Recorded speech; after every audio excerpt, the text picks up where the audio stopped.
আসসালামু আলাইকুম রহমতুল্লাহি ওবরাকাতু। জোরে সোরে সালাম দেন। আসসালামু আলাইকুম রহমতুল্লাহি ওবরাকাতু। নাহমাদুহু ওয়া নুসাল্লি আলা রাসূলিহিল কারীম, আম্মা বা'দ। আলহামদুলিল্লাহ, সংক্ষিপ্ত হামদ এবং সানার পর উপস্থিত আজকে আমার সামনে আমাদের ক্লাসের ছাত্রবৃন্দ এবং যারা দূর থেকে আমার আলোচনা শুনবেন, সম্মানিত দর্শকবৃন্দ, আমরা আলহামদুলিল্লাহ উসুলুস সালাসার উপর আলোচনা চলছে।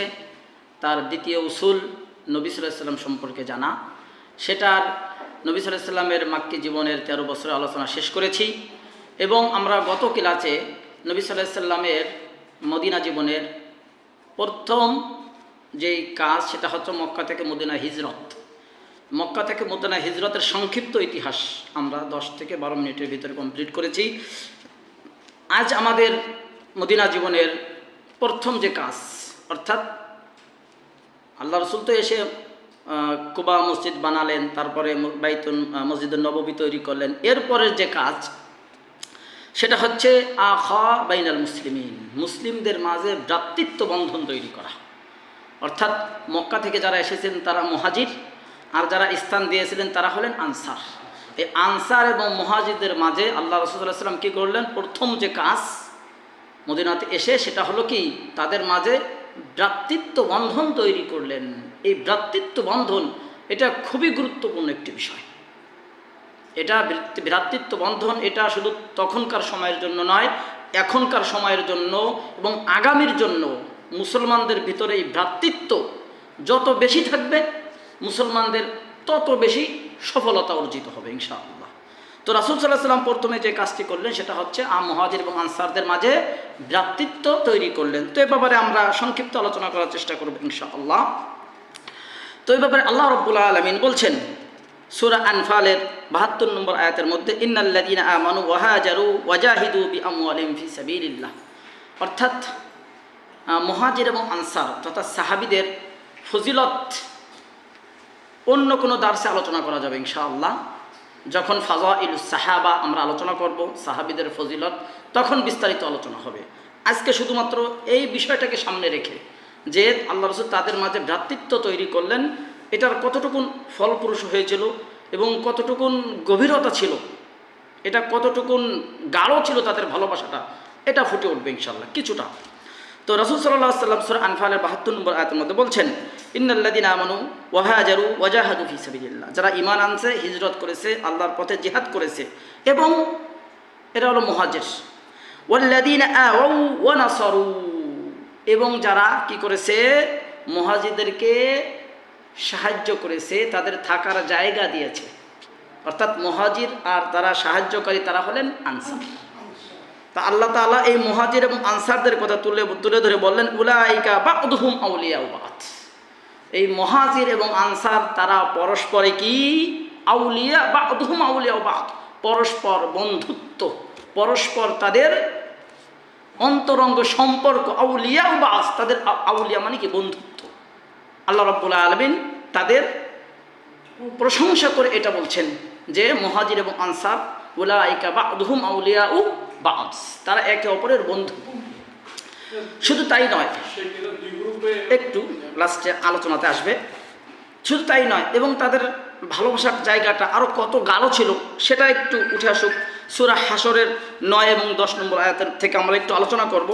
তো আল্লাহ রাব্বুল আলামিন উপরের আয়াতগুলিতে 7 নম্বর 8 নম্বর উপরের আয়াতগুলিতে ফাইয়ের মাল, অর্থাৎ অনেক সময় যুদ্ধলব্ধ সম্পদ রেখে শত্রুরা চলে যায়, অথবা যে সমস্ত এলাকা থেকে মুসলমানদের যে মালগুলি অর্জিত হয় গনিমত হিসেবে, এই মাল কারা কারা পাবে এই আলোচনা করতে গিয়ে আল্লাহ তাআলা বলছেন ফকির যারা ফুকারা তারা পাবে, এবং যারা মুহাজির তারাও পাবে, তো এবং আনসার যারা তারাও পাবে। এটা আল্লাহ তাআলা সূরা আনফালের 9 নম্বর, সূরা হাশরের 9 নম্বর আয়াতের মধ্যে বলছেন, ওয়াল্লাযীনা তাবাওয়াউদ-দার ওয়াল ঈমান। অর্থাৎ যারা পূর্বে থেকেই এখানে বসবাসরত এবং ঈমান এনেছে, পূর্বে মদিনাতে বসবাসরত এবং যারা আল্লাহ রাসূলের প্রতি ঈমান এনেছে, পূর্বে থেকে ওখানে বসবাস করতেছে এবং আল্লাহ রাসূলের প্রতি ঈমান এনেছে, এরাও কি করবে? এই ফাইয়ের মাল থেকে কিছু অংশ পাবে। এরপর আল্লাহ তাআলা বলতেছেন কি? আনসারদের কথা উল্লেখ করে ইউহিব্বুনা মান হাজারা ইলাইহিম, সেই আনসারদের কাছে যারা হিজরত করে এসেছে, ইউহিব্বুনা তারা তাদেরকে ভালোবেসেছে। আনসাররা মুহাজিরদেরকে কি করেছে? ভালোবেসেছে। এবং ওয়ালা ইয়াজিদুনা ফি সুদুরহিম হাজা মিম্মা উতু, দেখা গেছে মুহাজিরদের তো কিছুই নেই, তো এই জন্য ফাইয়ের মাল থেকে বেশি অংশ মুহাজিরদেরকে আল্লাহ রসুল দিয়েছেন। মুহাজিরদেরকে আল্লাহ রসুল এত বেশি অংশ দেওয়ার পরেও আনসারদের মতে ওয়ালা ইয়াজিদুনা ফি সুদুরহিম হাজা, এই দেওয়াতে তাদের মনে কোনো প্রকার সংকীর্ণতা এবং পাওয়ার আশা তাদের মনে জাগে নেই। কেন? মুহাজিরদেরকে বেশি দেওয়া হলো। সুবহানাল্লাহ, কত ভ্রাতৃত্ব দেখেন। এবং ওয়ায়ুসিরুনা আলা আনফুসিহিম, এবং আনসারদের উপরে মুহাজিরদেরকে কর্তৃত্ব দেওয়া হচ্ছে, মুহাজিরদেরকে প্রাধান্য দেওয়া হচ্ছে, তারপরেও তাদের অন্তরে কোনো প্রকার সংকীর্ণতা বোধ হচ্ছে না। ওয়ালাউ কানা বিহিম খাসাসা, অথচ ওই মদিনার ওই লোকগুলো পাওয়ার জন্য অনেক অভাবী, তারা ওইটা পাওয়ার জন্য তাদের অনেক প্রয়োজন, তারাও অভাবী।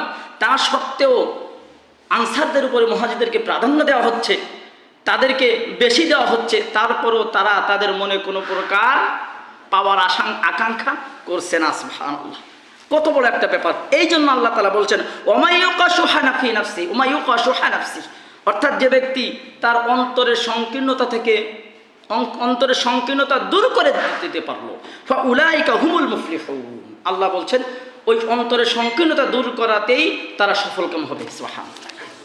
তাহলে আমরা আনসারদের মুহাজিরদের প্রতি ভালোবাসার একটি প্রেক্ষাপট আমরা এখানে পেলাম এবং একটা নমুনা আমরা পেলাম তারা কতটুকু ভালোবেসেছেন। এবং আল্লাহ রাব্বুল আলামিন পরবর্তী আয়াতে আবার বলছেন ওয়াল্লাযিনা জাউ মিন বা'দিহিম, এবং যারা পরবর্তীতে আরও আসবে। আনসার মুহাজিররা তো গেল, পরবর্তী যারা আসবে ইসলামে গ্রহণ করবে ওরাও ওই মাল থেকে কিছু পাবে। এই জন্য আল্লাহ তাআলা বলছেন ওয়াল্লাযিনা জাউ মিন বা'দিহিম, এবং পরবর্তীতে যারা আসবে তারাও পাবে। এবং পরবর্তী যারা ইমানদার হয়ে আসবে, ইমানদার যারা, তারা কি বলবে?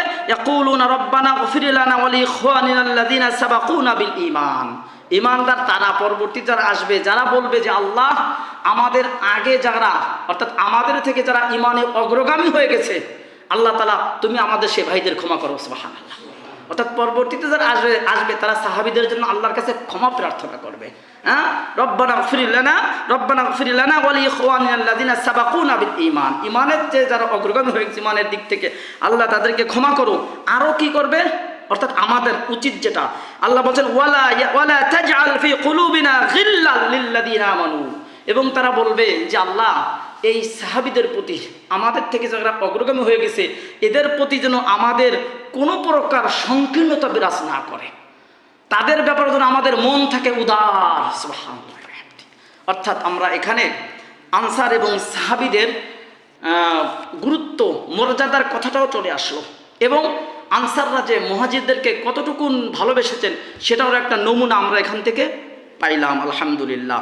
অতএব রাসূল সাল্লাল্লাহু আলাইহি ওয়াসাল্লাম তাদের মাঝে যে ভ্রাতৃত্ব বন্ধন তৈরি করেছিলেন সেটা মারাত্মক ভ্রাতৃত্ব ছিল। তো রাসূল সাল্লাল্লাহু আলাইহি ওয়াসাল্লাম হিজরতের প্রথম বছরে আল্লাহ রাসূল সাল্লাল্লাহু আলাইহি ওয়াসাল্লাম মুহাজির ও আনসারগণের মাঝে ভ্রাতৃত্ব বন্ধন তৈরি করলেন। মদিনায় হিজরতের পর ইসলামের প্রথম যুগে, মদিনায় হিজরত করার পর ইসলামের প্রথম যুগে এই ভ্রাতৃত্বের গুরুত্ব কতটুকু ছিল দেখেন। ভ্রাতৃত্বের মাধ্যমে মানুষ যেমন মৃত্যুর পরে তার নিকটাত্মীয়রা ওয়ারিশ হয় না, অনুরূপ এই ভ্রাতৃত্বটা এত গভীর ছিল যে তারা ইসলামের প্রথম যুগে এই ওয়ারিশ, যেটা রক্তসূত্রে, এইটা ছাড়াও কি হতো, অন্যের সম্পত্তি ওয়ারিশ হতে পারত। সুবহানাল্লাহ। এই ভ্রাতৃত্বের মাধ্যমে তাহলে বোঝা যাচ্ছে বিষয়টা অনেক গাঢ়, এই ভ্রাতৃত্ব কি অনেক গুরুত্বপূর্ণ। এই মর্মে আমরা দুইটা হাদিস শুনব যে কেমনভাবে তারা ভ্রাতৃত্ব তৈরি করেছিলেন। তো আবু হুরায়রা থেকে হাদিস রয়েছে, তিনি বলছেন ক্বালাতিল আনসারু লিন-নবী সাল্লাল্লাহু আলাইহি ওয়াসাল্লাম, আনসারগণ নবী সাল্লাল্লাহু আলাইহি ওয়াসাল্লামকে বললেন আকসিম বাইনানা ওয়া বাইনা ইখওয়ানিনা আন-নাখিল, ইয়া রাসূলুল্লাহ আমাদের মাঝে আর আমাদের মুহাজির ভাই যারা আসছে তাদের মাঝে আমাদের এই খেজুর বাগান বন্টন করে দেন। রাসূল বললেন ক্বালা লা, না আমি সেটা করব না। ফাকালু আল আনসার, তখন আনসাররা বলল, মুহাজিররা বলল আনসারদেরকে যে তাকফুনা আল মাউনা ওয়া নুশরিকুম ফিস সামারা, তাহলে আনসারদেরকে, মুহাজিরদেরকে আনসাররা বলল, তাহলে তোমরা আমাদের এই কর্মক্ষেত্রে আঞ্জাম দাও, মানে কর্মক্ষেত্রে অংশগ্রহণ করো, অনুশরিকুম ফি সামারা, এখান থেকে যে ফল আসবে সেটাই তোমরা অংশগ্রহণ করবে। সুবহানাল্লাহ। তো পুরো সম্পত্তিতে বন্টক না দিলেও আনসারদের ভালোবাসা কত, যে তাহলে তোমরা আমাদের সাথে একটু কাজ করো, দেখাশোনা করো, এখান থেকে যে ফল পাবে সেখান থেকে তোমরা বন্টক পাইবে। সুবহানাল্লাহ। ফাকালু, তখন তারা বলল আনসাররা, সামিয়ানা ওয়া তানা, জি এইটাই সুন্দর হয়েছে, এইটাই আমরা শুনলাম এবং এটাই আমরা করব। আলহামদুলিল্লাহ, কত ভ্রাতৃত্ব। শুধু তাই নয়, এ ব্যাপারে আরেকটি হাদিস বলবো। সাদ বিন আব্দুর রহমান বিন আউফ, তিনি মুহাজির ছিলেন, তিনি হাদিস বর্ণনা করছেন যে ক্বালা, তিনি বলছেন, আখা রাসূলুল্লাহ সাল্লাল্লাহু আলাইহি ওয়াসাল্লাম বাইনি ওয়া বাইনা সাদ বিন রবি, অর্থাৎ আব্দুর রহমান বিন আউফ বলছেন যে আল্লাহ রসুল আমার মাঝে আর সাদ বিন রবি আল আনসারি, তার মাঝে ভ্রাতৃত্ব তৈরি করলেন, তাহলে সে আমার ভাই হয়ে গেল। ওয়াকালা সাদ, এই ভ্রাতৃত্ব তৈরি, বন্ধন তৈরি করার পরে সাদ, অর্থাৎ সাদ বিন রবি আল আনসারি, সে বলছে যে, তিনি বলছেন কাকে, আব্দুর রহমান বিন আউফকে তিনি বলছেন যে ইন্নি আকসারুল আনসারু মালান, আমি হলাম আনসারীদের সবচাইতে বেশি ধনবান, মালওয়ালা, আমি আনসারীদের ভিতরে সবচাইতে বেশি কি ধনবান, আমার অনেক সম্পত্তি আছে, অতএব আকসামু লাকা নিসফু মালি। আব্দুর রহমান বিন আউফ মুহাজির তাকে বললেন, আনসার রবি বললেন কি, আমি আমার যে সম্পত্তি আছে এটার অর্ধেক তোমাকে বন্টন করে দিব। সুবহানাল্লাহ।